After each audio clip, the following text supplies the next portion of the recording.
महाराष्ट्र में विधानसभा चुनाव को लेकर सियासत गरमाई हुई है, जहां सभी राजनीतिक दल अपनी मजबूत दावेदारी पेश करने की जद्दोजहद में लगे हुए हैं। तो वहीं बीजेपी चुनाव से पहले ही घबराई नजर आ रही है।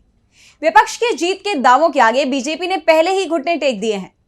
तो क्यों चुनाव से पहले ही घुटनों पर आई बीजेपी, जानने के लिए देखिए ये रिपोर्ट। महाराष्ट्र में जल्दी ही विधानसभा चुनाव होने हैं, जिसे लेकर सभी राजनीतिक दल अपनी अपनी तैयारी में जुट गए हैं।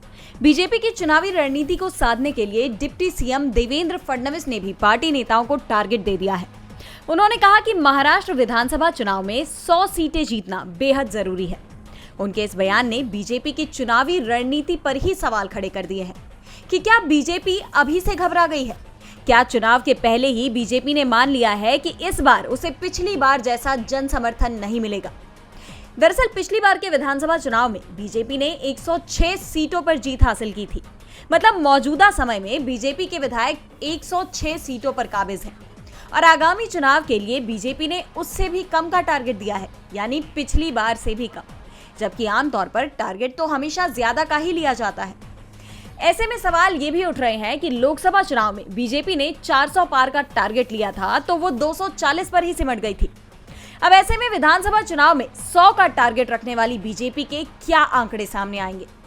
चर्चा ये भी चल रही है कि लोकसभा चुनाव के नतीजों से बीजेपी का आत्मविश्वास टूट गया है।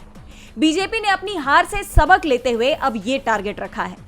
400 पार का नारा फेल होने के बाद अब 100 तक पहुंचने की कोशिश में जुट गई है। बहरहाल चुनाव से पहले महाराष्ट्र की सियासत में जबरदस्त उफान नजर आ रहा है। डीबी लाइव की रिपोर्ट।